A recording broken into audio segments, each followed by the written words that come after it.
Welcome to the second paper session of today, which is also last session. And this session will talk about and think about simulation. So we already know how to make VR and XR worlds interactive for humans. We know how to make crowds that plausibly move and avoid each other. We know how to render Gaussian plots efficiently and without problems in those virtual worlds. And now it's time to bridge the uncanny valley gap even further by knowing how to simulate plausible physics and physical interactions. The first two sessions will be remote, then followed by two papers with local presenters. So unfortunately, I don't have bio for the first speaker, but let's get started with the presentation.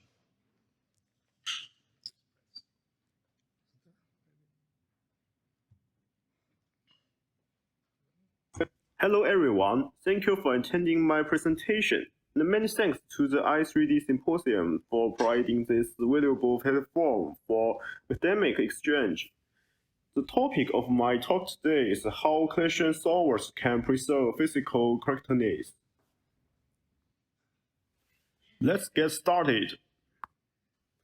This is an illustration from David Bruff's 1989 paper, Analytical Method for Dynamic Simulation of Non-Penetrating Rigid Bodies. It depicts two different strategies for solving contact points: the propagation model and the simultaneous model. Both approaches yield velocities that conserve momentum and kinetic energy. In fact, when more than two objects are colliding simultaneously, classical dynamics doesn't provide a unique solution for their post-collision motion. So, a natural question arises: which approach is actually more reasonable? I found two real-world examples that are related to this experiment. The first example closely resembles the propagation model.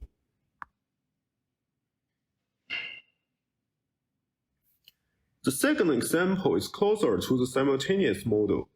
The reason behind this difference can be traced back to factors such as the internal vibrations of the ball chain and the degree of deformation. So, these are beyond the scope of my paper. The key point is that additional conditions, such as material properties, are needed to fully determine the motion of the objects. So, if we narrow our focus to the domain of rigid body collisions, what conclusion can we draw? In other words, what principles should a rigid body collision solver follow? Here, we refer to the work by Smith et al. In Reflections on Simultaneous Impact, where they outline 5 physical properties that should be satisfied during instantaneous multi-body collisions. These are breakaway, symmetry preserved, energy bounded, momentum conserved, and one-sided impulses. Among them, breakaway means that the objects should separate after the collision. Therefore, in the case of Newton's cradle, the propagation model is more consistent with rigid body collision behavior. However, the propagation model also has its shortcomings. For example, in the symmetrical scenario showing this illustration, it fails to satisfy the symmetry preserved principle. Commonly used collision solvers, such as LCP and Gauss saddle, also suffer from these similar issues. The hybrid model combines the advantages of the two models mentioned above. It can inhibit shock propagation while maintaining symmetry. This paper references several works on hybrid models, such as Reflections on Simultaneous Impact by Smith et al., and the unified treatment of contact, friction, and shock propagation in rigid body animation by Chen et al. Their solvers all meet the 5 properties mentioned earlier. Compared to their methods, this paper has the following distinctions. First, we use a completely new constraint classification and state machine mechanism to implement the hybrid model. By interpreting the iterative process from this perspective, we can obtain useful information from the intermediate steps. Second, we propose a local propagation control algorithm that allows for locally correct propagation phenomenon when the number of iterations is insufficient to achieve a global solution. This improves the stability of the solver. Next, I will introduce our algorithm. First, let's introduce the constraint dynamics involved in the solving process. During collision detection, the contact points and the collision normals between objects are identified. Based on this information, a constraint equation can be constructed for each contact pair. By deposing the constraint equation, we can place it in a form involving a Jacobian matrix, which leads to a system of linear equations. Building on this, by incorporating the principle that impulses can only act in the direction that separates the objects, we arrive at a system of equations with linear complementarity conditions. This forms the core system that needs to be solved for collision response. For solving linear equations, the projected Gauss-Seidel method is typically used within iterative methods. PGS solves the LCP iteratively, gradually approximating the exact solution within a finite number of iterations to achieve an approximate solution that meets the required accuracy. However, during the solving process, the order of solving in PGS is influenced by the way the system of equations is constructed, and it doesn't alter the initial velocities. This means that shock propagation is not accounted for during the solution process, which can lead to a failure on breakaway. The algorithm presented in this paper is an extension of the PGS solver, taking into account both the symmetry and the propagation of collisions. This method classifies the constraints in the LCP into different states and solves them using a state machine approach. For each constraint in the solving process, during each specific iteration, it can only be in one of two states, either satisfied or unsatisfied. By considering the initial state of the constraint equation, we can derive the 4 possible states of the constraint. A constraint does not necessarily go through all 4 states during the solving process. For example, as shown in the 2 cases in this diagram, the first case undergoes transitions through all 4 states, while the second case only goes through 3 states. Moreover, these 4 states can be understood not only from the constraint solving perspective, but also from the relative velocity perspective. From this viewpoint, they correspond exactly to the process of shock propagation. For a single constraint, each state will transition between these 4 types, while for multiple constraints, the relationship between them involves synchronization requirements. This is a necessary condition to ensure that shock propagation does not violate symmetry. In the example shown in the diagram, the initial stage is A, where 2 red balls symmetrically collide with ball C. At this point, both A and B are moving towards C, and the collision constraints between AC and BC are in state 1. During the transition from A to B, both constraints AB and AC are in state 2, both C due to the collision, gains a new velocity, and as a result, the states between both C and both D and E transition from state 3 to state 4. The iteration continues until convergence, at which point constraints AB and AC transition to state 3, while constraints CD and CE transition to state 1. Afterward, the system continues transitioning from B to C, and this process repeats until there is no longer any tendency for collision between the balls, meaning all relative velocities are positive. This corresponds to stage D. The velocities are then applied and the position updates are performed to reach stage E.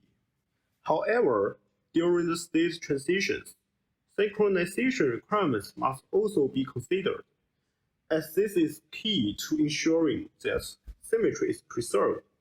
Specifically, the algorithm ensures synchronization during the transition from state 4 to state 1.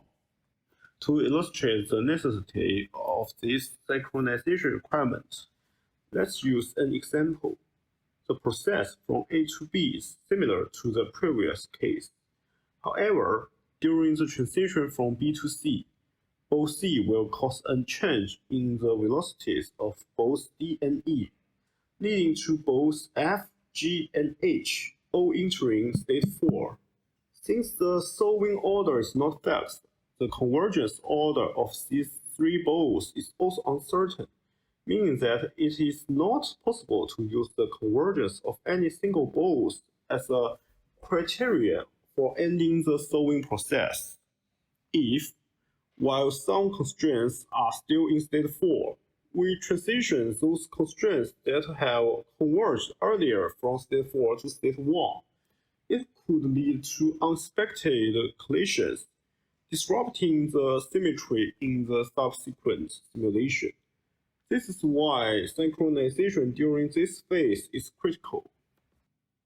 Next, I will introduce another improvement proposed in this paper, the local propagation algorithm. In practical applications, solvers do not always reach a convergent state, especially as scene complexity increases. Due to the limitation on the number of iterations, the solver may terminate prematurely if the iterations are incomplete. So how can we ensure the symmetry and the propagation of the solution when the solver has not completed all iterations? In the algorithm presented in this paper, collisions continue to propagate, and during the transitions of constraint states, each transition corresponds to a local convergence state. Therefore, it should be possible to identify an intermediate state where local collision propagation has completed, but the remaining objects have not yet started to collide. At this point, the system as a whole would still adhere to physical principles. This idea of local partitioning aligns well with the concept of substeps. A time step can be divided into a sequence of local collisions, with each local collision corresponding to a substep within the time step. If the iteration limit has been reached, and the solution for a substep I+1 has not been completed, the algorithm will perform a rollback operation. It will reverse the solution state back to the state at a substep I and update accordingly. In this example, the iteration limit is set to 20, and after the 15th iteration, the second substep has converged. However, the remaining 5 iterations are insufficient to bring the third substep to a convergent state. At this point, the object velocity within the yellow box in the second diagram are still incorrect. Therefore, only the objects within the red box will have their states updated, while the objects in the yellow box will be retained for the next time steps solving. This mechanism ensures the continuity and the symmetry of each time step. The step machine with the substep mechanism is shown in the diagram. Moreover, by adjusting the substep limit, we can effectively control the propagation range within each time step. This functionality allows users to fine-tune the behavior of object propagation based on specific simulation needs. For instance, a larger substep limit might be suitable for simulations requiring repeat changes, while a smaller substep limit helps achieve more accurate and gradual propagation in more complex dynamic scenes. Next, I will present the specific experiments. I will showcase some representative performance experiments, as well as comparisons with other engines. The challenge in this scene lies in the continuous cyclic collision propagation. However, the algorithm presented in this paper ensures the propagation and symmetry of collisions in this scenario. This experiment demonstrates that the algorithm presented in this paper is capable of generating correct motion in 3D space, while perfectly maintaining both symmetry and propagation throughout the entire simulation process.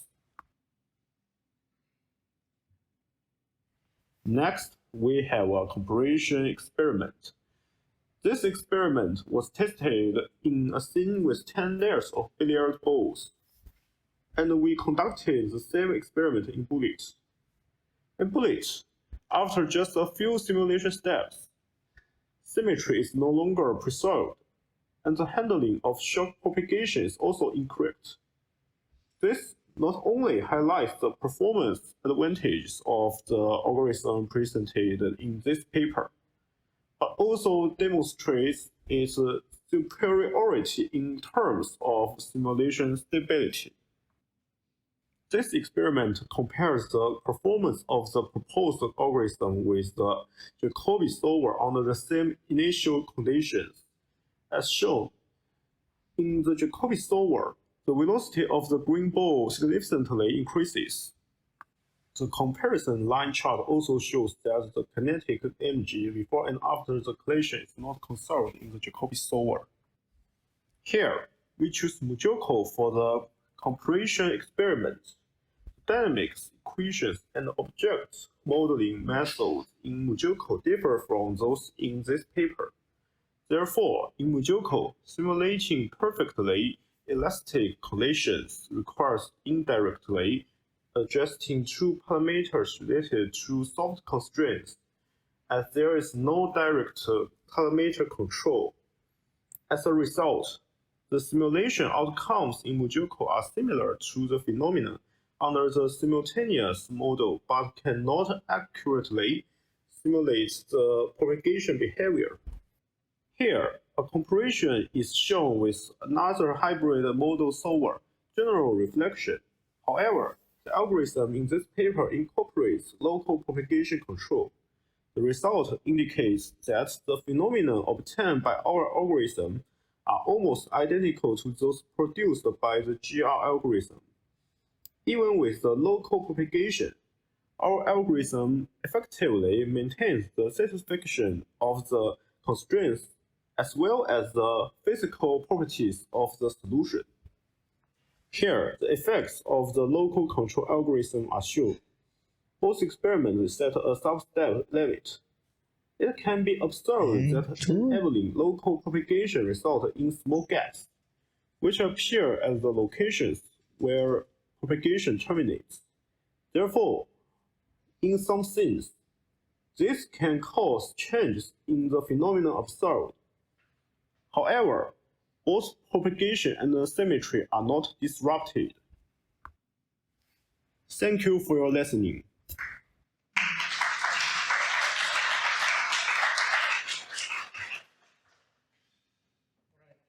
there are any questions, please come here. Maybe we'll have some more live this time. I will put him.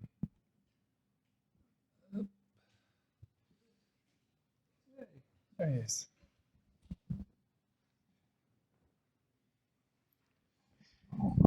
都听不到呢。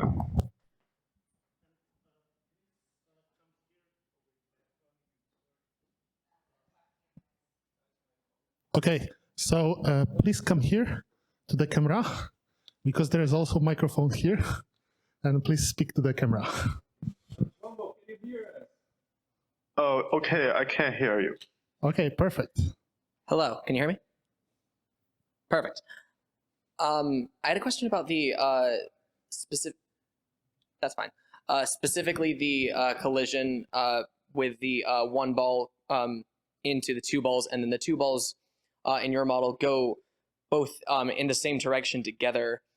I was a little bit confused by that, just because I how that why that is, because I don't maybe I don't understand how that works physically in the real world, but that doesn't seem as physically as accurate to the physical simulation, unless there was a specific reason for that. I was a little bit confused by that interaction specifically. Oh, okay.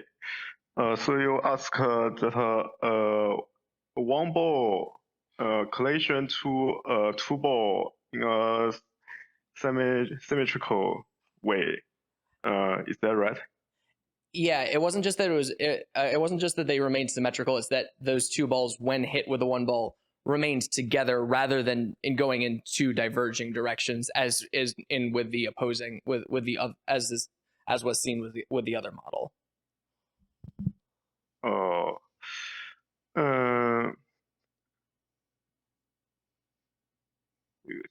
What?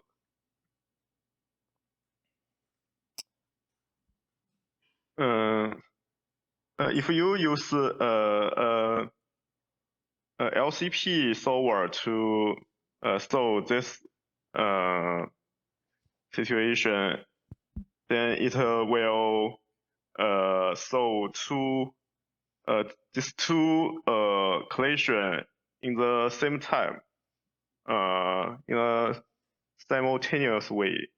So it will be 这个symmetrical. If you use a propagation solver, then it will be not satisfy the symmetry. Oh. I see. My question was more why the balls didn't travel along their normals, because the first ball comes and hits the two balls, but then rather than traveling around through from the impact point through the normals, which you would think would diverge, those two balls instead travel together along a different direction. That it wasn't about that's the only part that confused me, was that it wasn't about symmetry. It was that those balls stayed together once hit. Yes.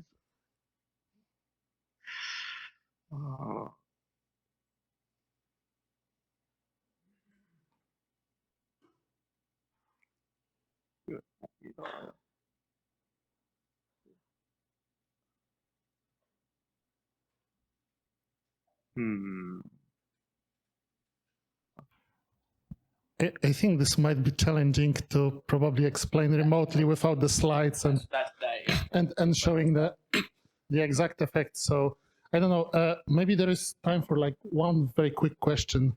And please come here. Please come here. What Alex was trying to say is like why their current implementation with Mujoku, if I'm pronouncing it right, Mujoku was doing it like the ball goes to the two balls and then they go diagonally. That is what's supposed to be in realistically, and the current implementation was not doing. So I think that was they are intending to do in future work. So that's what I wanted to say. I think it was already covered in the presentation. Oh, okay, Yeah, so this is like a comment. Okay, I see. So maybe one very quick question from me. So you showed some very impressive results compared to other solutions and other existing solvers, quality-wise. And I have a question about general computational performance and the cost of the proposed solver. How does it compare to those other solutions? And you mentioned the need for limiting, for example, the iteration count, etc. But how, more or less, like if someone were to use the system and algorithm that you propose, what kind of performance cost could they expect as compared to other off-the-shelf existing solutions?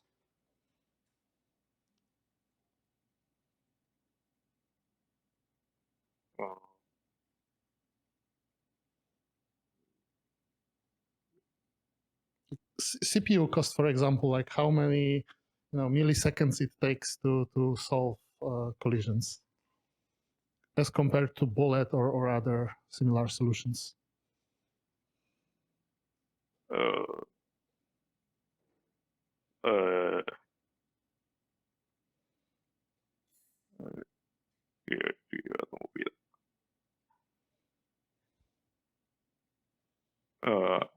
I feel it's hard for me to understand the question you asked.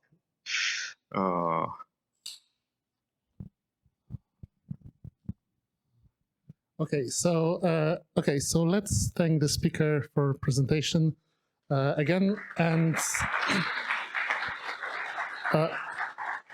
the second presentation will also be remote, an incompressible crack model for volume preserving NPM fracture. However, we have a speaker who will be able to address Q&A here, I believe, and I'll introduce the speaker. The second author, Mr. Maolin Wu, will attend the session 2 for Q&A. Mr. Maolin Wu is from Tianjin University, Tianjin, China. He holds a master's degree in computer science. The article I am going to holds a master's degree in computer science. His research during the master's program focused on physically based simulation. to share today is an incompressible crack model for volume preserving NPM fracture. First, let's discuss the background and motivation behind our research. The ubiquitous fracture phenomena in nature and engineering, especially in brittle materials and soft body deformations, have drawn our attention. However, existing physical methods such as the finite element method face limitations, including mesh dependency and computational inefficiency, which make it difficult to address critical engineering problems. Therefore, we are in urgent need of developing novel methods to overcome these challenges. One of the key challenges we face in our research is volume distortion in compression scenarios. As far as we know, existing methods leveraging continuum damage mechanics to simulate fracture use a stress softening model, where the crack in the object is seen as a continuum and the initiation and growth of microdefects is represented by a loss of material stiffness. Simply put, materials become softer as they undergo significant deformation and damage.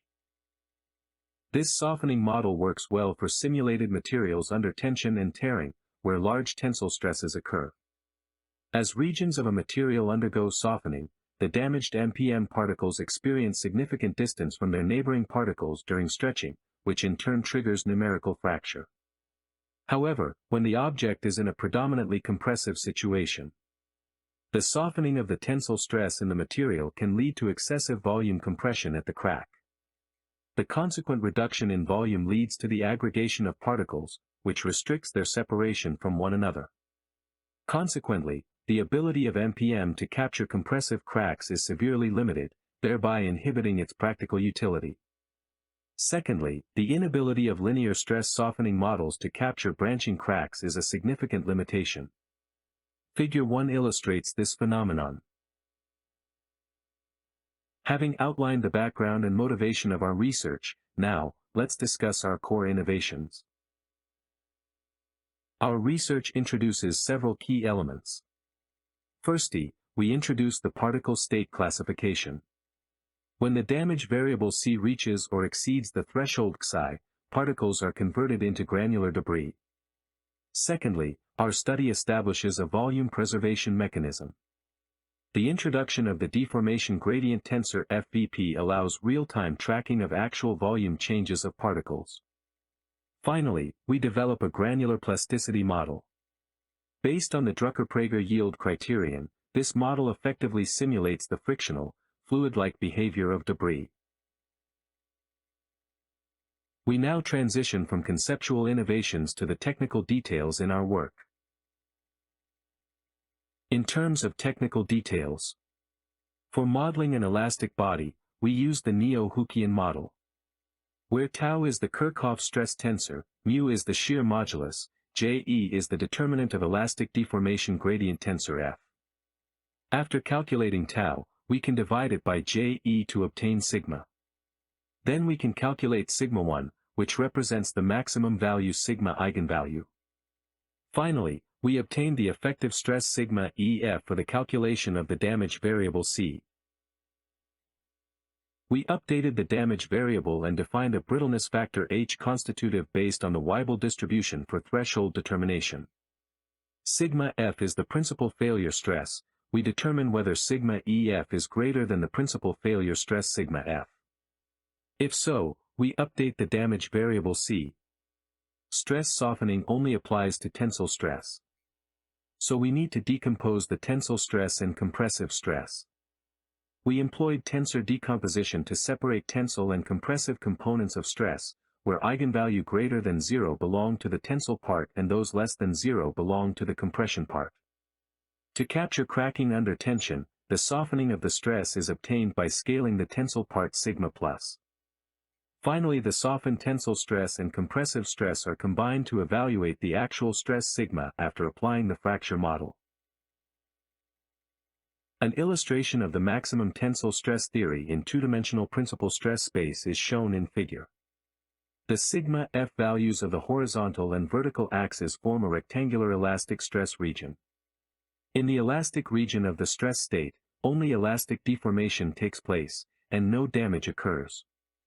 However, in the damage update region, damage occurs, necessitating an update to the particle's damage variable C. Regarding particle state transitions, particles transition to a fully damaged state when C is greater than or equal to Xi. Our volume retention mechanism is controlled by a parameter eta, which ranges from 0 to 1. The greater the eta, the more brittle the material will be when it breaks. If eta is smaller, the material will be ductile. When the material is completely damaged, if it is a relatively loose object, the internal material may have more voids. So these materials will be compacted together after compression damage, resulting in a drop in Je. And eta being 1 means that the object is very compact and there will be no volume loss. Our algorithm ensures volume preservation during particle transition processes. In the plastic deformation of an object, its behavior is governed by the yield surface. Describing the yield surface becomes more convenient in terms of the principal stress space. Therefore, it is assumed that subsequent tensors are represented in the principal stress space. In this paper we adopt the Drucker-Prager yield surface, where Cc controls the hardening of the material, which is 0 in the scope of this paper, and Cf controls the coefficient of friction between the debris particles, calculated from the friction angle. When the friction angle of a material is set to 0, the material exhibits inviscid fluid-like behavior. The Drucker-Prager yield surface has a shape similar to a cone in two-dimensional principal stress space, as shown in figure. When the stress is outside the yield surface, plastic flow of the material occurs and the stress is projected onto the yield surface. This step is achieved by a correction for the trial elastic strain, called return mapping. We use the return mapping form of the backward Euler method to correct the trial strain, following the assumption of Wolper et al., where the superscript n+1 denotes the strain at the next moment and Tr is the trial strain. The G denotes the direction of plastic flow and delta gamma represents the distance of the mapping. The return mapping assumes that no plastic flow is generated in the current state and that all strains are elastic strains, which will be referred to as trial strains, and brings the trial strains into the yield surface equation to determine if they are outside the yield surface. If so, first equation is corrected by Be, Tr to obtain Be, n+1, and if inside the yield plane, the object is not plastic deformed and returns directly to the original trial strain, that is, Be, n+1 equals Be, Tr. There is also a special case for the Drucker-Prager yield surface where the material should not have any stress when it is in an expanded state, returning directly to the unit tensor I. In compression cases, it is crucial to accurately assess when material stresses transition to the yield surface.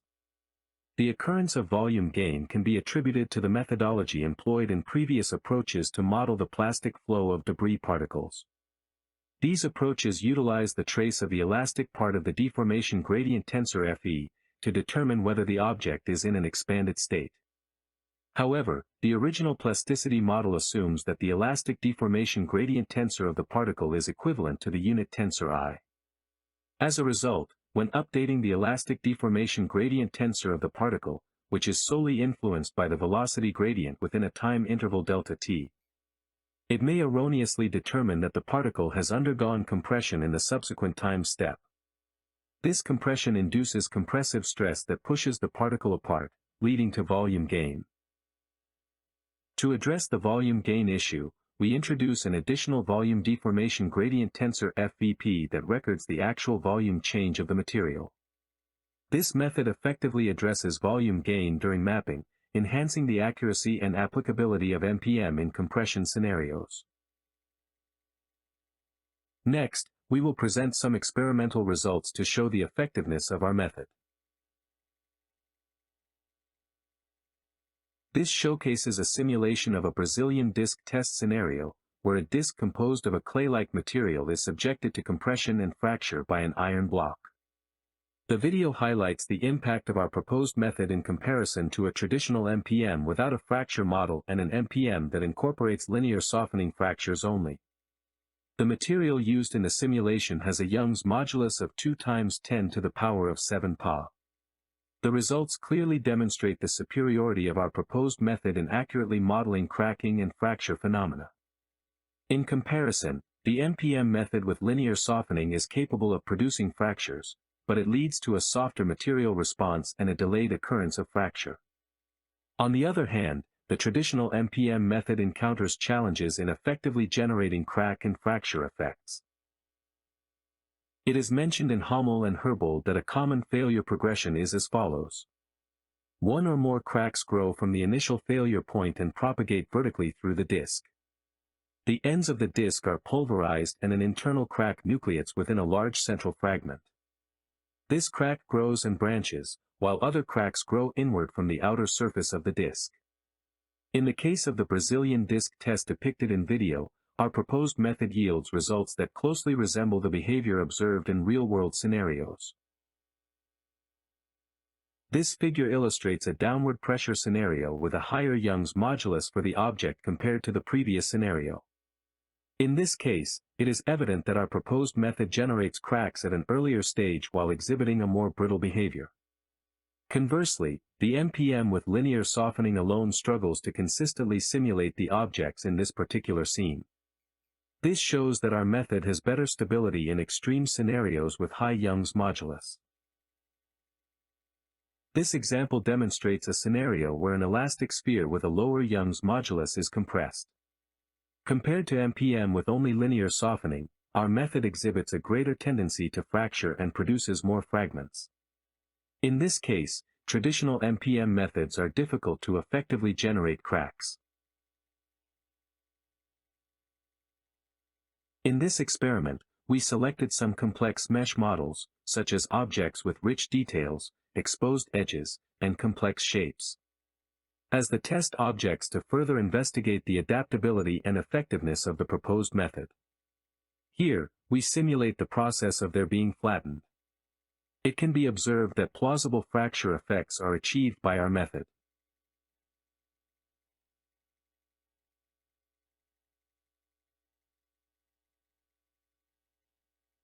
This experiment shows a comparison of the compression fracture between our method and Wolper's method under the same Poisson ratio and density. It can be seen that our method achieves more refined and plausible fracture effects than Wolper's method. To compare with Wolper's results, we significantly lowered the Young's modulus parameter, which in turn affected the material hardness.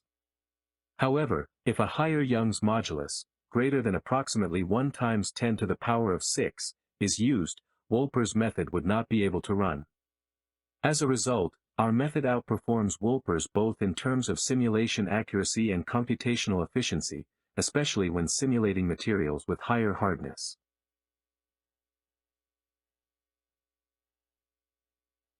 This video compares our method with the method of Wolper et al., which simulates a two-dimensional square sand pile with walls squeezing back and forth.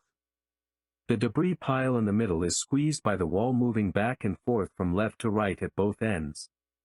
With dark blue particles indicating a decrease in volume, red particles indicating an increase in volume, and blue-green particles representing a small change in volume. It can be seen that our method greatly maintains the original volume of the debris pile after multiple squeezes, with most of the particles in a more stable blue-green color. In contrast, the method of Wolper et al. Shows a volume gain after several squeezes, with a large number of red particles and a significant increase in the overall debris pile volume. This figure shows the comparison of the performance between our method and state-of-the-art methods, including the traditional MPM and the linear stress softening fracture model. We compared the average running time of 40 time steps under the scenario of a glass plate pressing the elastic ball. It can be seen that the additional time requirements of our method compared with the original method are mainly reflected in the particle state update and P2G stage. The overall time of the linear stress softening fracture model is only increased by 3.2%, while compared with the traditional MPM method, the overall time is only increased by 7.9%. On the whole, our method greatly improves the simulated fracture effect with little increase in performance cost. Synthesizing our experimental findings and theoretical contributions, we now conclude our work. In conclusion, the novel fracture model we developed effectively overcomes the limitations of traditional stress softening methods. Our innovative volume-preserving debris model successfully avoids volume gain issues and effectively simulates material fractures under various conditions. Moreover, this model is easy to implement and seamlessly integrates with existing MPM frameworks. Thanks for listening.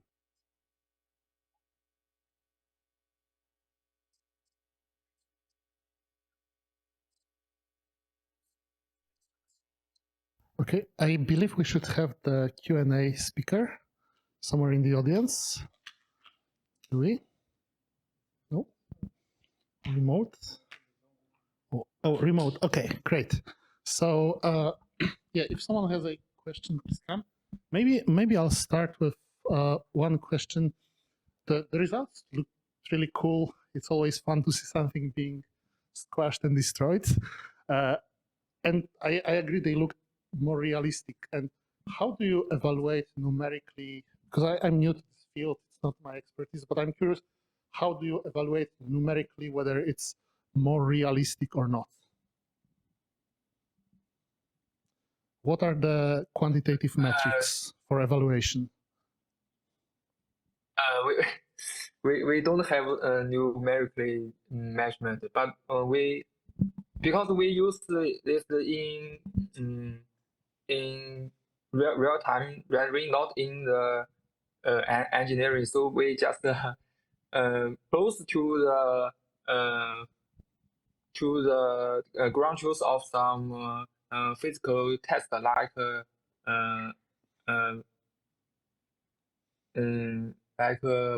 British some physical test. It has some engineering test in other region like physical or physics or the numerical mathematics. They have some ground truth test, so we just compare to them ground truth and measure what graphics method is more close to them.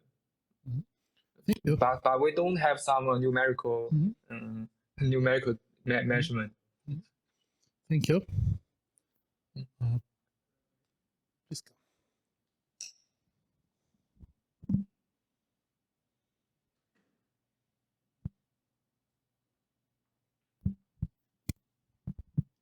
Hey, can you hear me? Can you hear me? Yes. Does your choice of having the elasticity of an object being dependent on to some degree, the presence of voids in the material naturally lead to the emergent behavior of work hardening?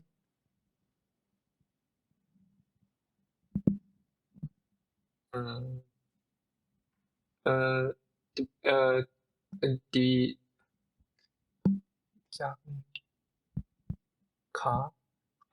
hardening. Work hardening, like when a material is under some sort of compression. Hardening. We don't have this parameter. We just depend on the Young's module. But if you have some hardening, I think can adjust these physical parameters like Young's module or the others. Okay, but during compression, when the voids are removed from a material and the elasticity, it becomes stiffer, wouldn't that naturally lead to some simulation of work hardening in the first place?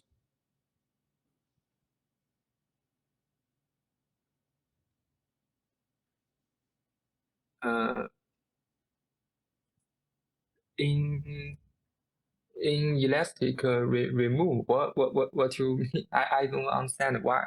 What is elastic remove? From what I remember, from what I remember in your presentation, you had some sort of accounting for voids in the material and having the elasticity of the material dependent on the presence of those voids. Is that correct? Yes. And as the material is compressed, those voids go away and the material becomes stiffer, right? Yes.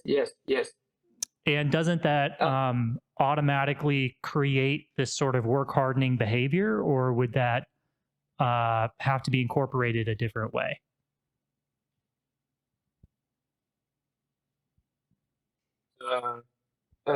In this scenario, the compress just in a small compress, not like in. I think this is not the compress using in a very big Newton, and it don't change the physical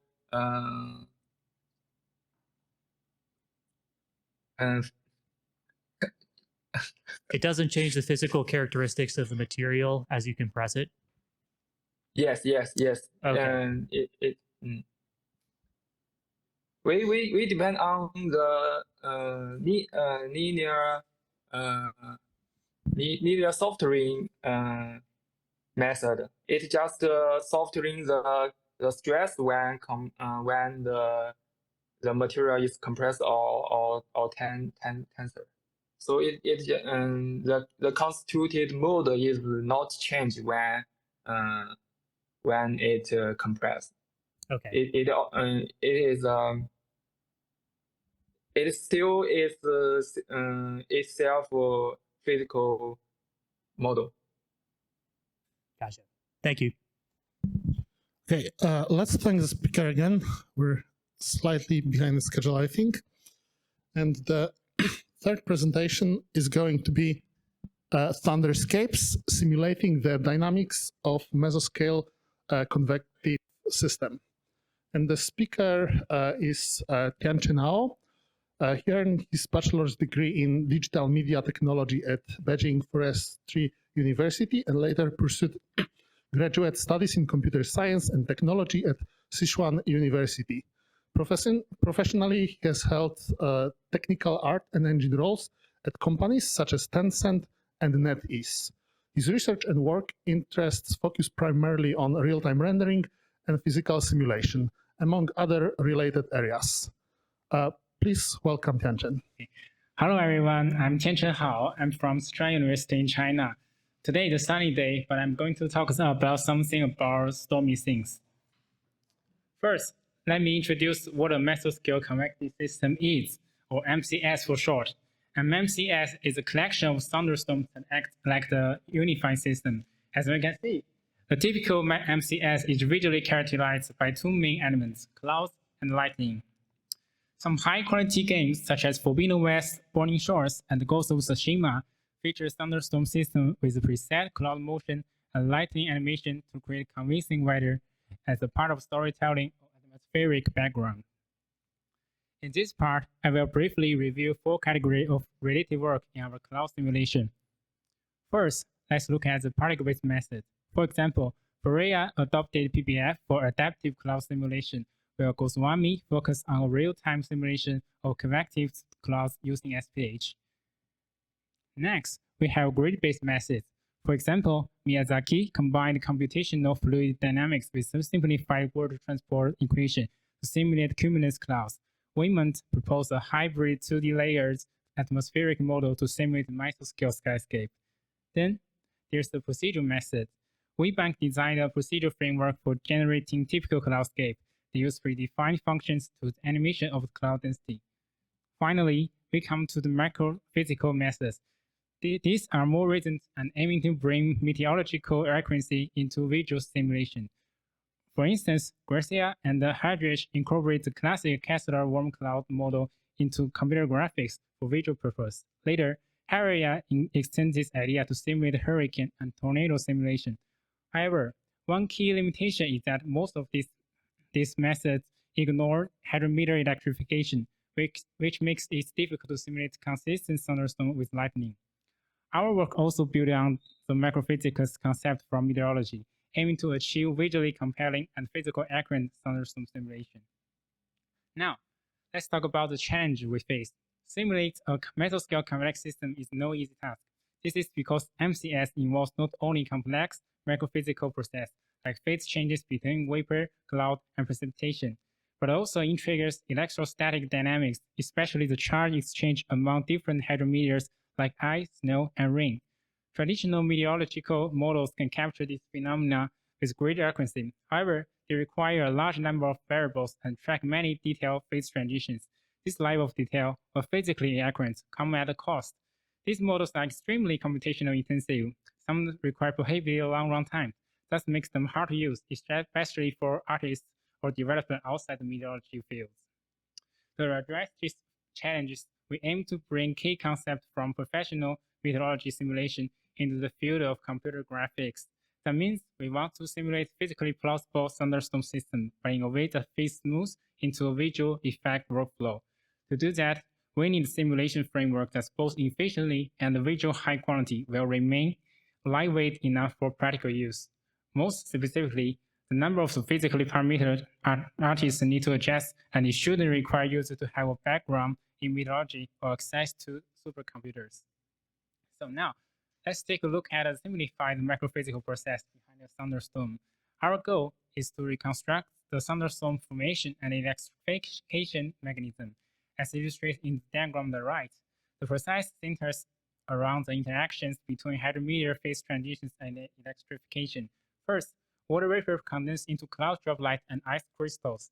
These particles grow into precipitation through processes like odor conversion and aggregation. At the same time, evaporation allows some hydrometers to return to the vapor phase, forming a dynamic cycle. As these particles collide and coincide, charges are separated within cloud. When the result electric field exceeds a crucial threshold, lightning is triggered, and the electric charges are neutralized among the lightning channels. From a technical standpoint, our simulation framework comprises the following components. First, cloud macrophysics describes hydrometer phase transitions such as condensation, evaporation, and precipitation. Second, hydrometer electrification models charge accumulation during hydrometer interactions. And third, lightning discharge computes charge neutralization as the lightning channels propagate. And fourth, atmospheric background accounts for buoyancy force arising from temperature gradients, and fifth, fluid dynamic, driving the fluid evolution with the order solver for MCS development. Our equations, as shown in the figure, describe the macrophysical change in clouds derived from storm development. Here, theta represents the potential temperature, LV is the latency heat of condensation or evaporation, T is absolute temperature, and Cp is the specific heat capacity at a constant pressure. Additionally, QV, QC, and QP denote the mixing ratio of water vapor, cloud condense, and precipitation. The terms Cc, dP, Ac, and Gc corresponds to the condensation rate, diffusional growth rate of precipitation, and auto-conversion rate and the aggregation rate. I will introduce each of these components in detail later in this presentation. We will adopt the elaborate approach proposed by Grabowski, incorporating a temperature-dependent factor, alpha, to different warm and cold cloud macrophysics. The parameter alpha varies linear with temperature warm clouds dominated above 0 degrees Celsius, while cold clouds prevailing below -20 degrees Celsius, where Qm represents the total quantity of a variable. The total is composed of its warm phase component and its cold phase component, specifically vapor saturation combines saturation over water and ice, and cloud condense includes cloud, water, and ice. And the presentation comprises the rain and snow.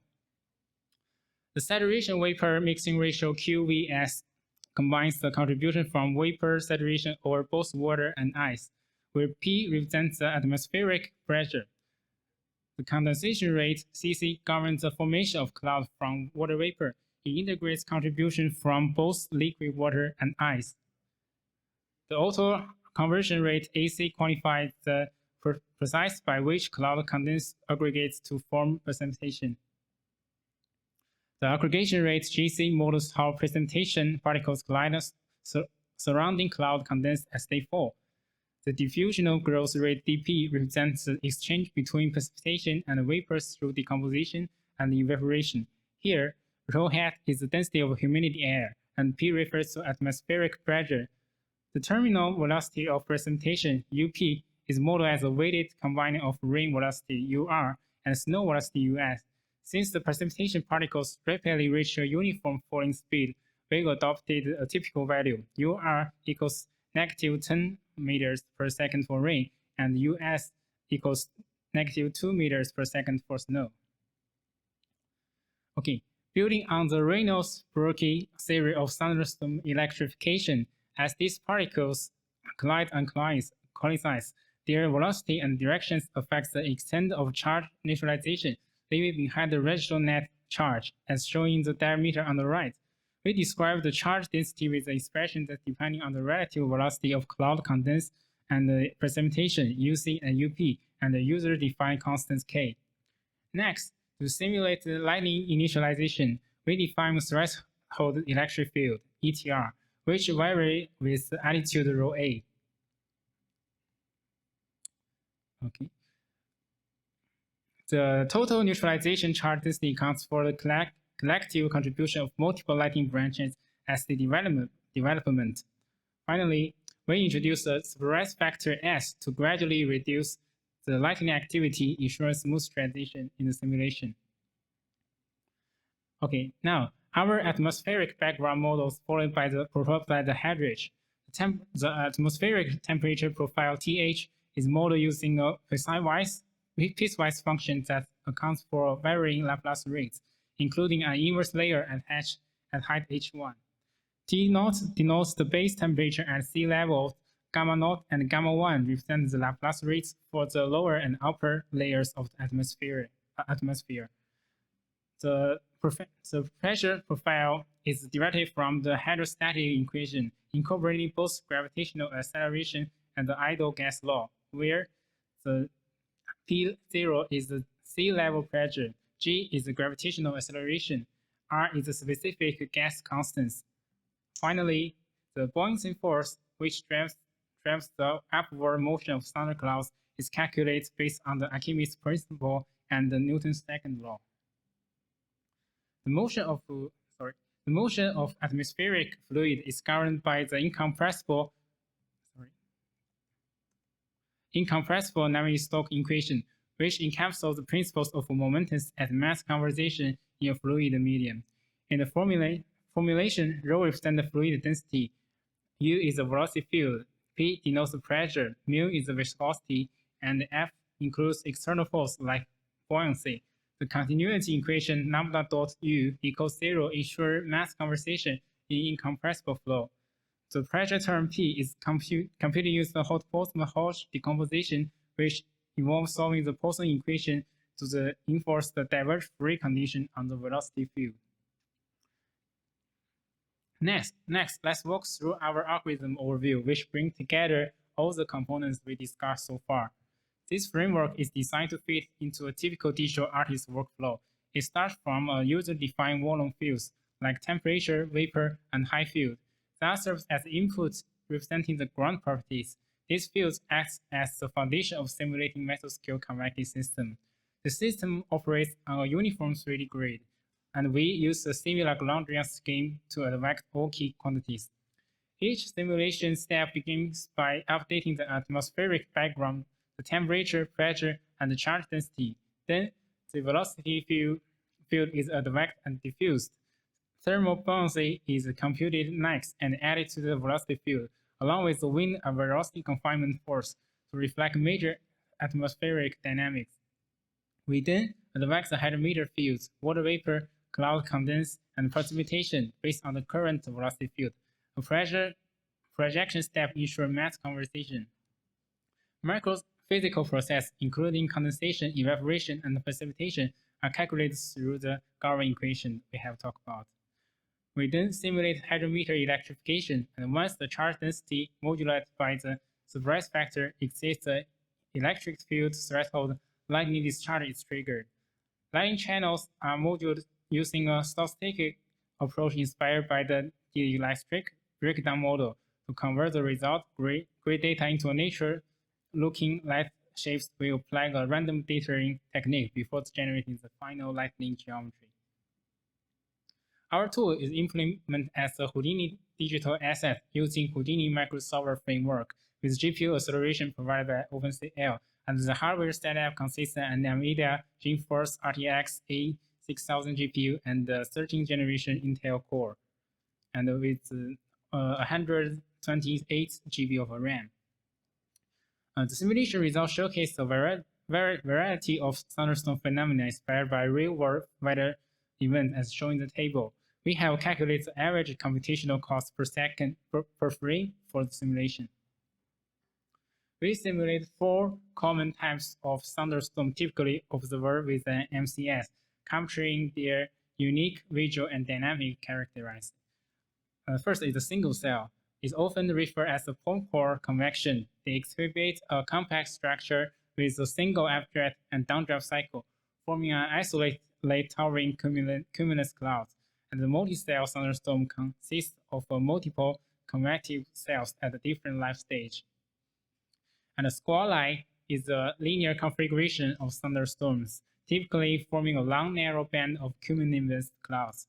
These stage systems can stretch for hundreds of miles while maintaining a relatively narrow vest, usually between 10 and 20 miles. And the supercell is characterized by a powerful rotating updraft known as a mesocyclone. These storms exhibit towering tiles and rotating cloud formation that can rise over 1,500 feet. A mesocyclone may span up to 10 miles in diameter. To explore the impact of MCS in real-world context, we reference several weather events from geographic diverse regions using the storm event database provided the National Oceanic and Atmospheric Administration. These case studies highlight the variability and the intensity of thunderstorms across different environmental conditions and seasons. Notable examples include Bethany National Park in Florida, Chiricahua Mountain in New Mexico, and Fuji Aizon National Park in Japan, and Mountain Bay in California. We evaluate our framework alongside the cumulonimbus simulation model Stormscapes using the identical input fields and consistent condition. The results shown on the right illustrate how cloud illustrate how cloud fraction correlates with thunderstorm structure at their maximum development height, as modeled by the two approach, where both approaches perform comparatively well for simpler storm types such as single-cell thunderstorm. Significant difference emerge in more complex scenarios, including multi-cell systems, in squall lines and supercells.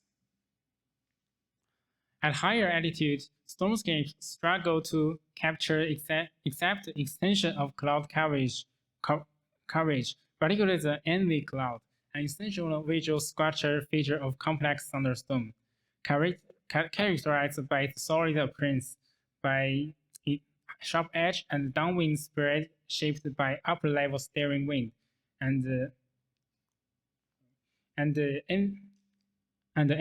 enveil is not accurately reproduced in stormscapes. This limitation stems from stormscapes' reliance on the classic Kessler-style precipitation parameterization, which only modeled phase transitions among vapor, rain, and cloud water. In contrast, our framework adopts the Grabowski-style microphysics schemes that incorporates a more detailed classification of phase transitions, including vapor, rain, snow, cloud water, and ice. This added granularity allows for more accurate modeling of atmospheric buoyancy and brings the simulation closer to meteorological reality. Moreover, our analysis begins with the comparison with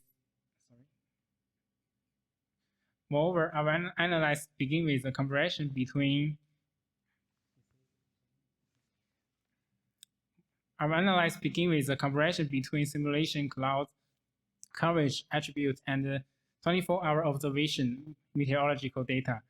To further access the model accuracy, we analyze the evolution of lightning flash rates as an indicator of electric activity within thunderstorms. For instance, a tropical storm occurs in Bethany National Park, Florida during the spring, and the Fuji Haikon-Aizen National Park in Japan experience a sudden winter thunderstorm.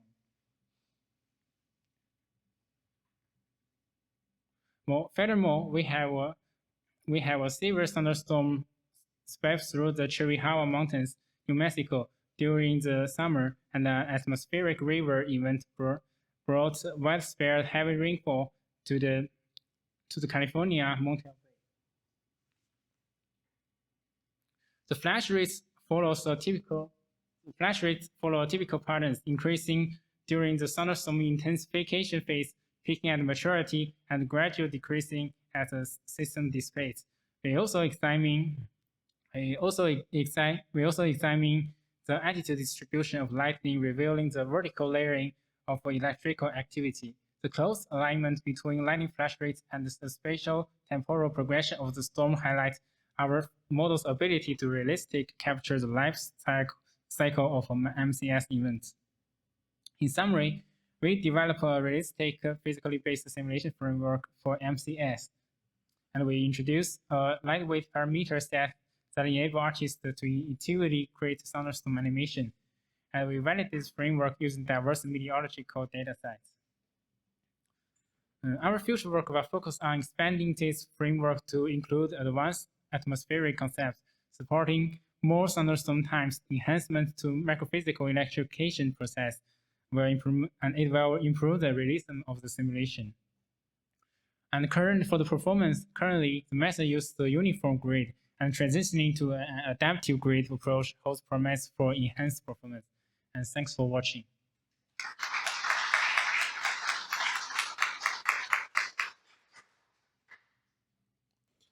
Right.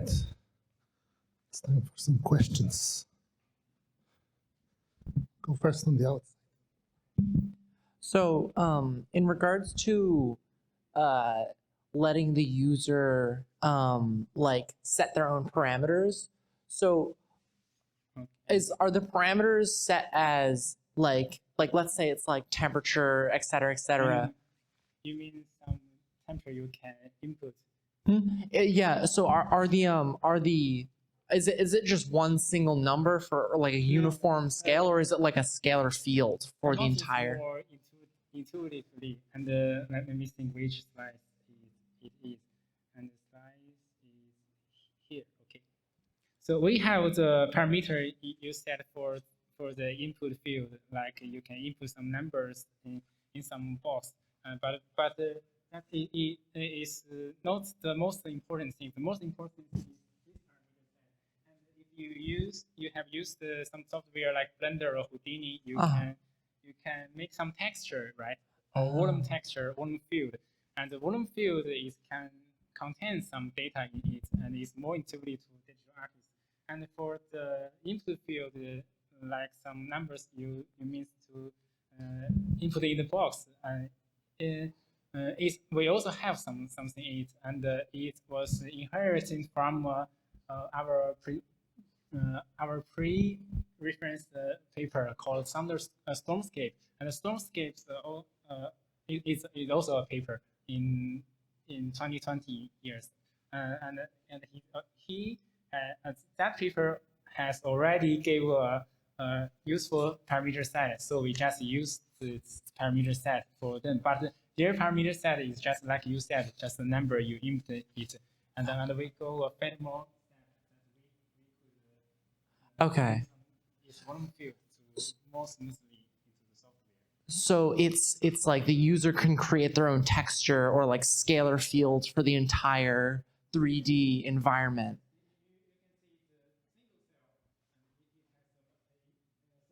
Right.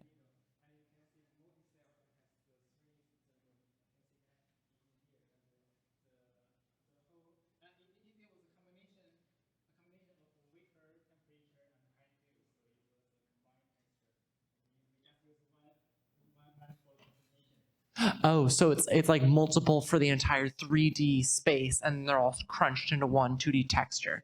Okay, that's really interesting. Thank you. How effective is the cloud simulation at alternate clouds, such as maybe Cirrus or even Stratus clouds?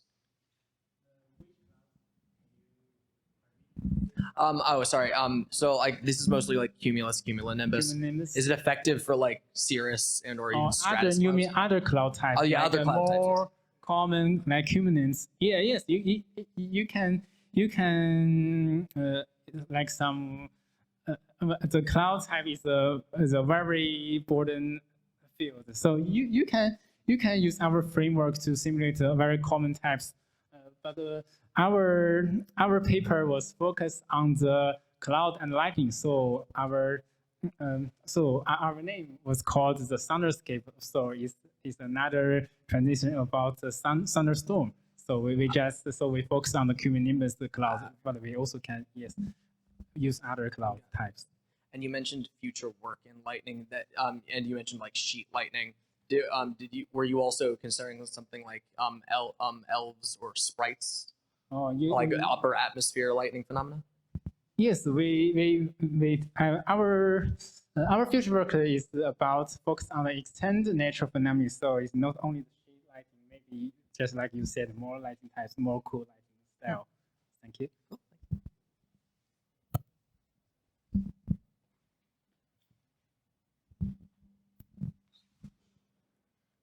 I have two questions. Number one, what environment? Because you said like you just could put in stuff. What environment was this created in?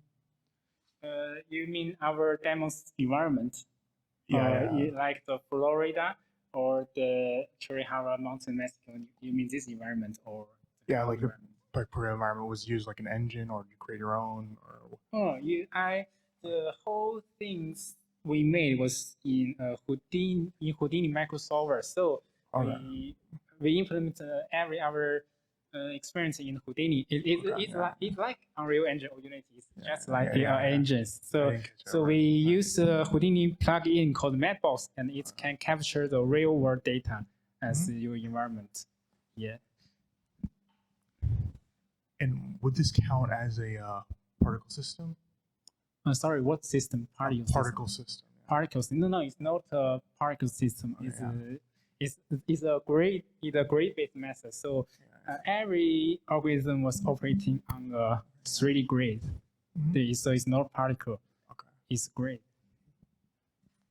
Okay.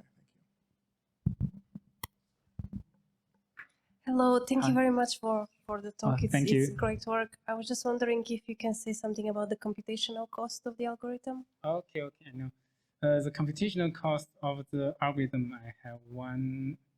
The details in our paper, and I have one formula for this. And the computational, you can see the how we cost is used in the frame per second. So it's not millisecond, but it's second, frame per second, and we just take an average number. Like we have, like we said, we have 2,000 frames, and we average the whole computational cost. And you can see because our resolution is a little bit high. So yes, if you use some low resolution for your cloud simulation, and the results is not good. So yeah. And what is the hardware? Where is it running? What's the hardware where you got these measurements? Sorry, pardon me. What's the hardware? Where is it running? Hardware. Oh, 6,000 RDX A60000 GPU and a 13th generation Intel Core. Thank you. Okay, thank you. Right, maybe one. Oh, okay. There's one more question. This is the last question. Because you actually mentioned 2 games at the beginning of your thing, like it's on the screen now. So like how feasible is actually like how large is the data for after the simulation? So because if you want to actually import this into a game engine, this have to be pre-baked, right? Because it's 2 frames per second, so you have to pre-bake this. So like how large is the data and how feasible is actually to put it? I get it. So you mean how hard is large? So if you ever use Houdini to some fluid simulation, and the data storage format is VDB, and typically the VDB is very large for 1 frame. And so if you want to use it to game engine, first let me say what I think first. Is not worth to just use some Negra system to simulate the fluid in the Unreal Engine or Unity, because it's not worth it. It's too big. Yeah, it's too big. It's very big. But what's a promising path is compression. Is the compression. One frame for our dataset is about 100 megabytes. Yeah, 100 megabytes. So, but it's still very large, because if you have a sequence, it maybe took 1,000 of sequence if you want a smooth animation.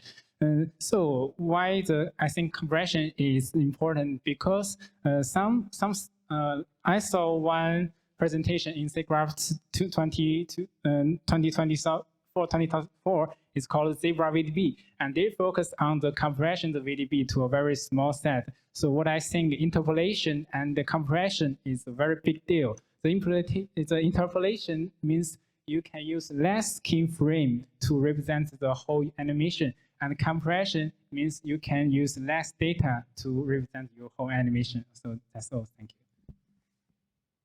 Right, let's thank the speaker again. And time for the final talk of today, final paper presentation, ArcBlown, a real-time ocean simulation framework. The presenter today will be Lilian Avenot. He received the Bachelor of Science and Master of Science degrees in Computer Science from the University of Bordeaux, France, in 92 and 96 respectively, and PhD and habilitation dirigé de recherche, sorry, butchering French, degrees in Computer Science from the University of Poitiers, France, in 1999 and 2013 respectively.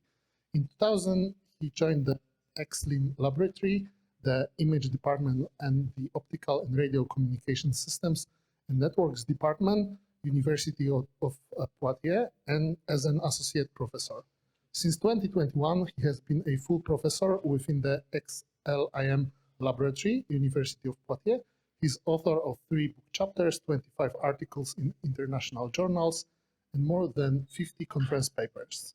His research interests include visibility characterization in n-dimensional space, radio and light wave propagation, GPGPU programming, and fluid simulation. Please welcome the speaker. Thank you. Thank you. So my presentation is about the work of one of my PhD students, David Achis, who cannot come today.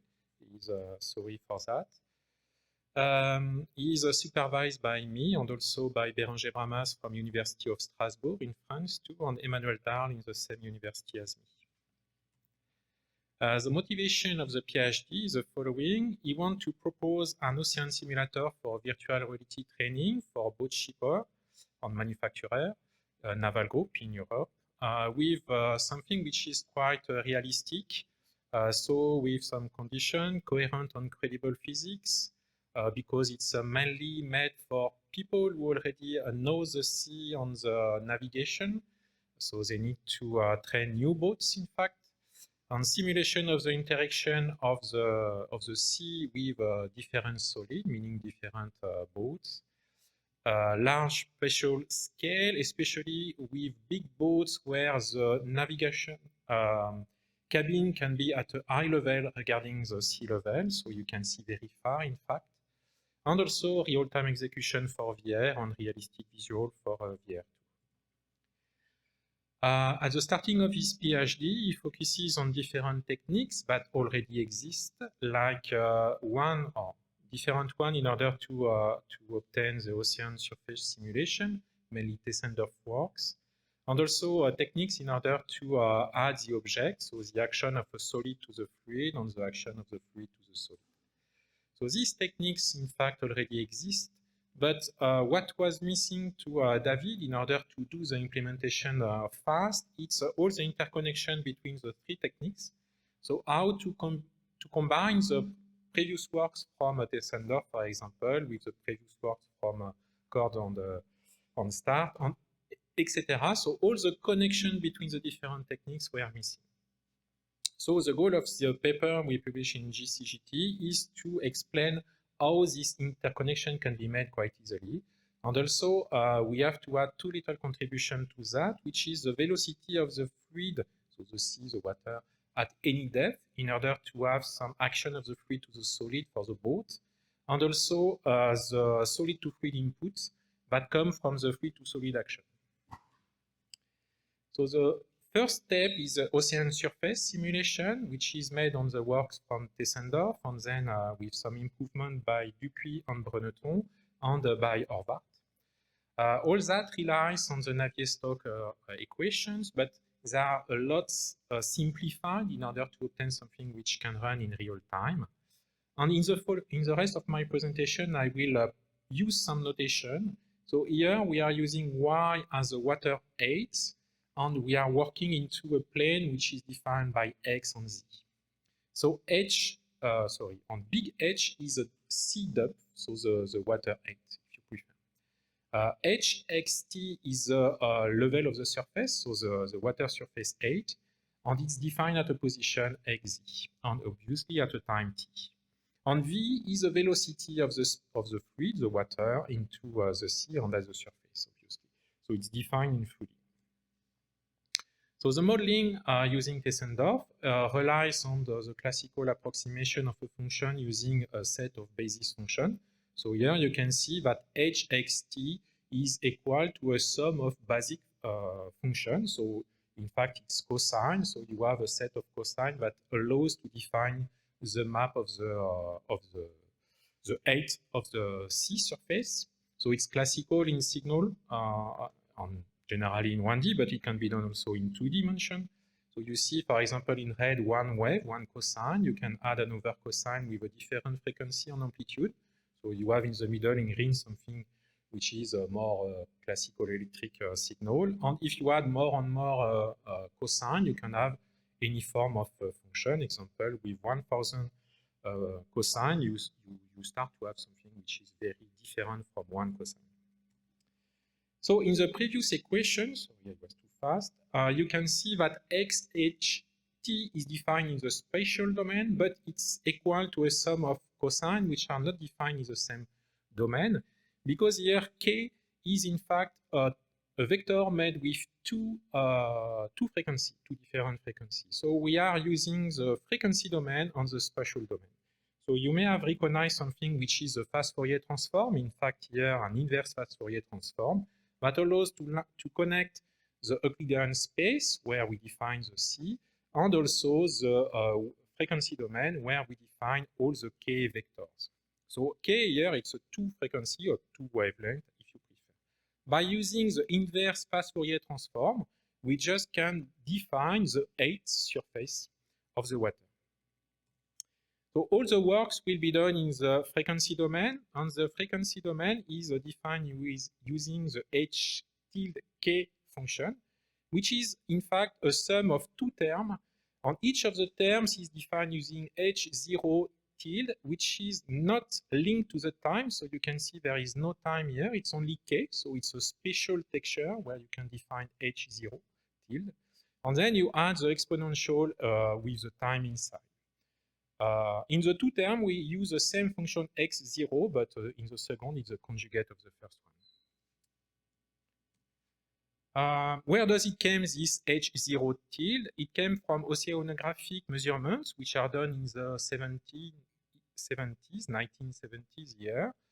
In fact, in oceanography, they have a lot of different spectrum coming from different observations in different parts of the globe, of the Earth, if you prefer. So here in Tessendorf, we are using the Philips spectrum, which is made as it follows.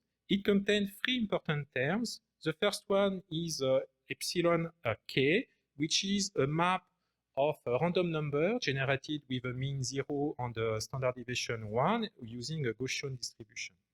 And then we have 2 spectrum, S and D. S is obtained from some observation from the joint swap. Here we are using the joint swap for Joint North-Sea Water Project, sorry, WAVE project. And this spectrum can be computed once. It doesn't depend on the time again, and it depends mainly on the wind speed. So if we want to change the wind speed to have bigger waves, we just have to recompute this wave 8 spectrum. And for the direction spectrum, D, we are using the work of Horvath, which is a mixing Donnellan-Banner spectrum, I do not give the detail here, with a swell parameter epsilon, sorry, Xi here, which allows to have some elongated waves, which are produced far from where they are produced by the wind, obviously, and so you can have very elongated waves with this model. So we are using here, due to some problem of normalization, to be able to do the normalization quite fast, another parameter which is delta, in order to do a linear interpolation between 2 conditions. One is a neutral directional spectrum, so we do not break the dependency of the waves, they are coming quite parallel.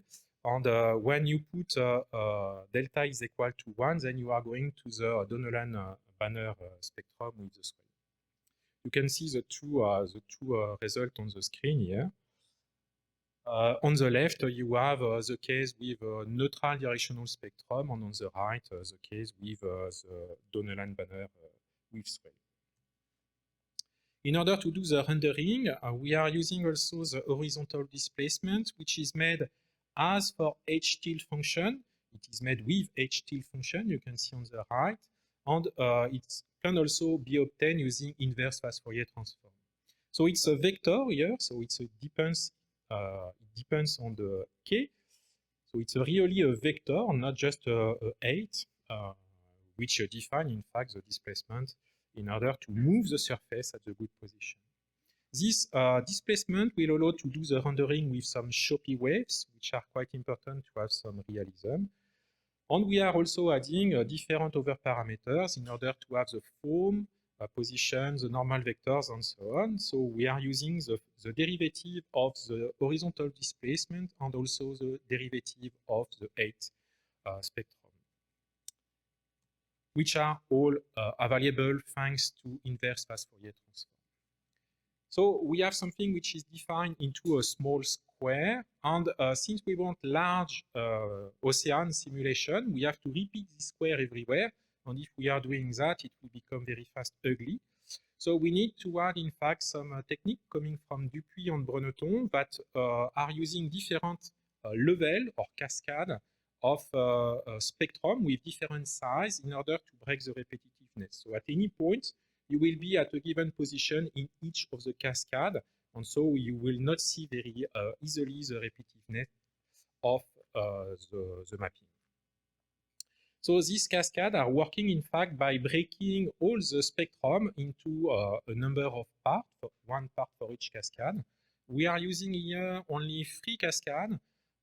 Even if in Dupuy and Breneton they said that they need 4 cascades, we observe that in our software, 3 cascades are sufficient, so we just use that.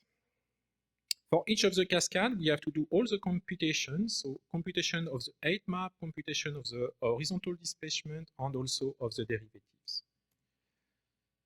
We have to add also another parameter, which is the velocity of the fluid, the water, at any depth, in order to be able to do the fluid-to-solid interaction. So this is done using something that also relies on the inverse fast Fourier transform, as you can see here.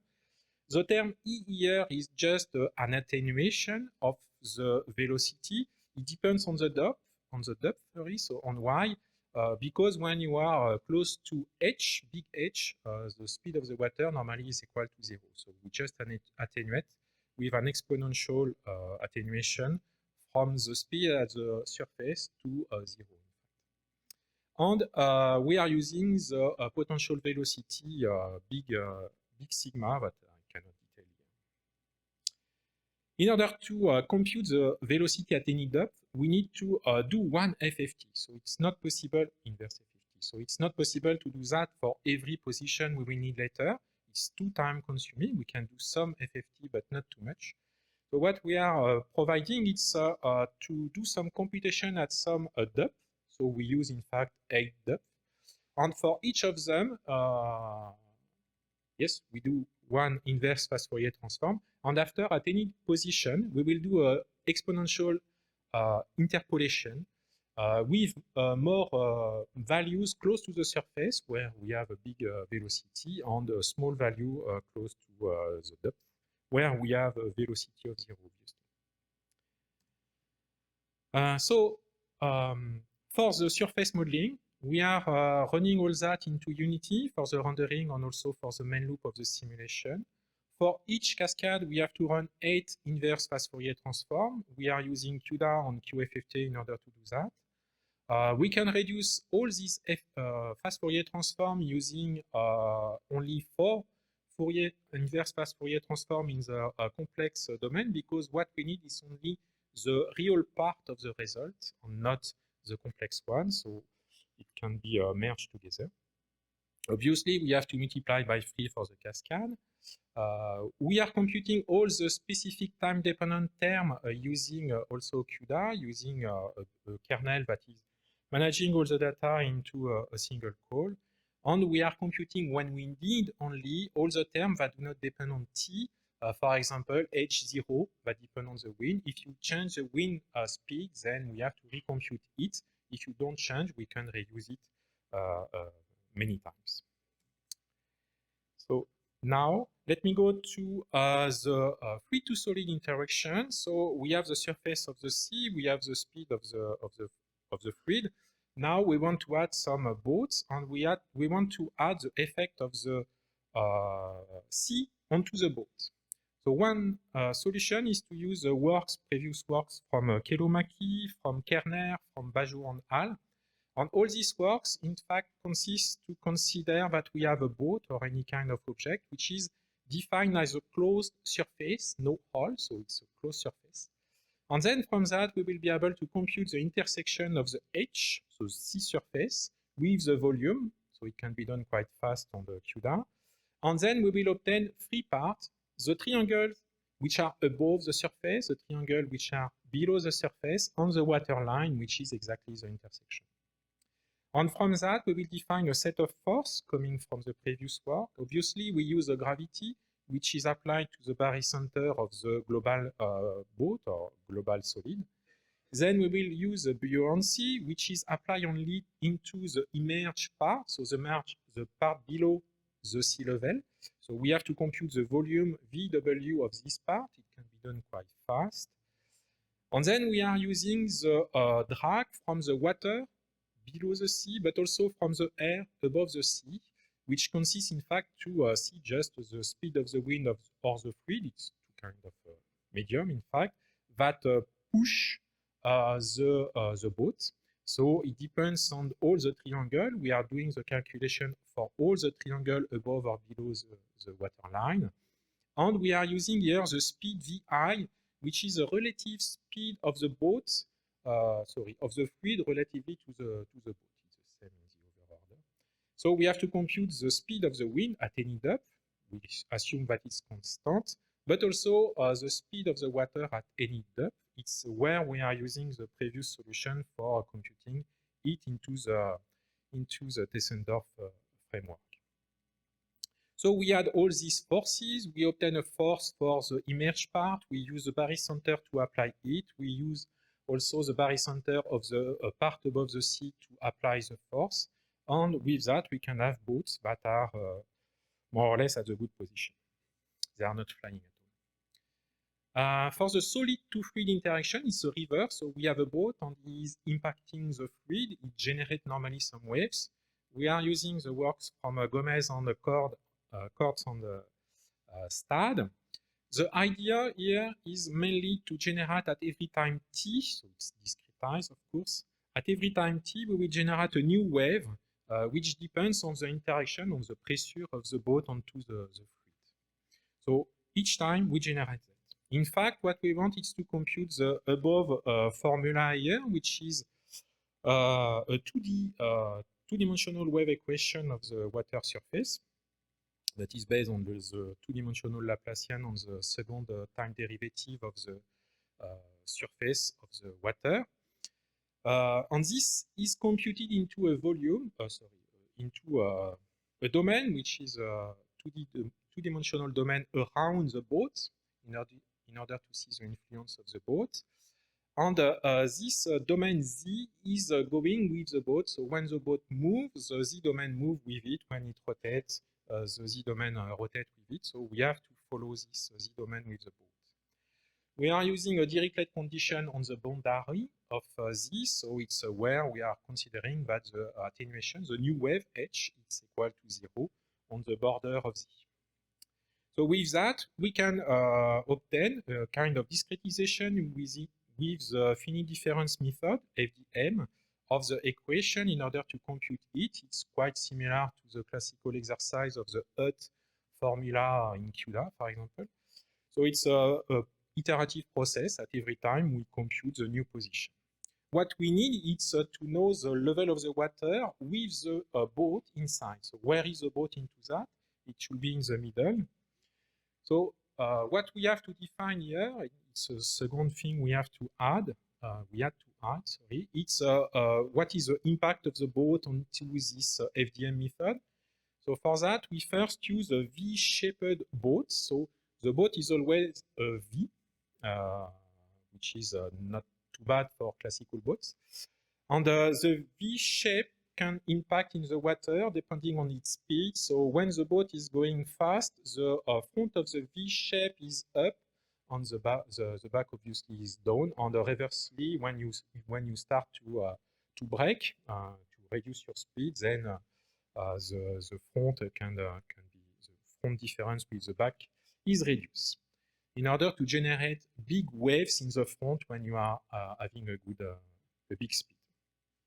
And then this V shape is applied onto a mask, which corresponds to, in fact, the impact of the boat onto the sea surface. And this mask comes directly from the previous iteration, fluid to solid interaction. We are using here the water line. We take the water line and we flood this water line into Z in order to obtain all the pixels, all the elements into the calculation, the grid Z, that are inside this mask and that should modify the height of the sea. Okay, so from that we can say exactly where is the boat footprint, if you prefer, with the V shape. Altogether, we can have some interaction of the boat onto the sea in order to do some waves. So some experiments on the NVIDIA RTX 2070 Super. If we are running one ship here or 10 ship, obviously the Tessendorf method is always the same, need always the same running time. It doesn't depend on the boat, so it's always 1.5 milliseconds. In our framework using 2 power 8 times 2 power 8 grids for the different cascades and free cascades. And when we have one boat, then we have to add 1.9 milliseconds in order to have the interaction of the boat with the fluid in the left. And on the right, when we have 10 boats, then we need only 10.7 milliseconds. So it's not linear in the number of boats, obviously. So to conclude, to conclude, we have a framework that reuse different existing paper works, but that trying to do correctly the connection between all the different methods in order to have a global framework for sailing or navigation on with boats. Thank you for your attention.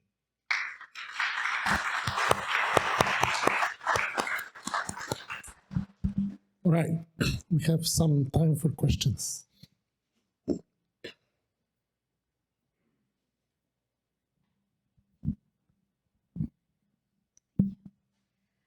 This is really interesting. I have one question about the force application part. So maybe I missed something, but you talked about how there are like 4 forces applied on each triangle, right? So my question is, if that's at a vertex level, does that mean that the mesh would get deformed due to the forces? Or like, how do you preserve the shape of the mesh? The body, obviously, we hope, are not modified by the fluid.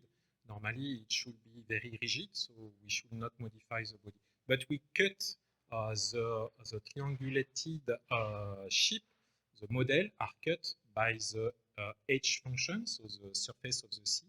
And then we have to triangulate, obviously, the intersected triangle in order to have something which is coherent.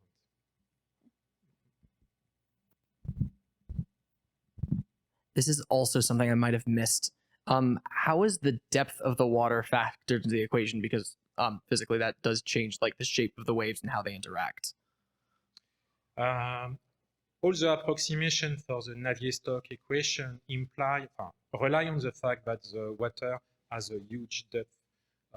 Normally, this model cannot work close to the sea, for example, even if we are using it in some games and so on, but it assumes that you have a big depth. Okay. One last thing. You mentioned that wind speed was directly correlated with the wave height.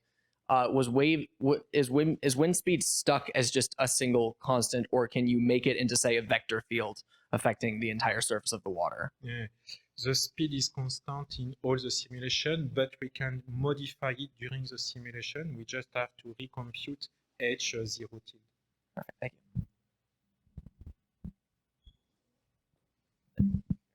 Saw there was like compared like one boat against 10 boats, but how does the size of the boat take effect when it comes towards like the waves, especially with other boats in the water? Like if I put like that's the size of like a normal boat, what was the size of like a container ship?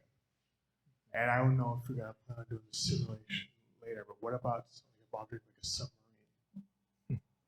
I'm not sure to understand all what you said, sorry. So you are speaking about the size of the boat? Yes. The boats are not very, very big in the simulation I show here. You see into this example, it's a very small boat, and all the others are quite small, in fact. And obviously, the Z shape, so the FDM shape around the boat should depend on the size of the boat. So for this example, we are using 512 square for this FDM simulation. If we have bigger boats, so for example, I don't know the name in English, but bigger boat for military boats, for example, we will need to increase the size of this domain, obviously, if we want to have a good waves definition.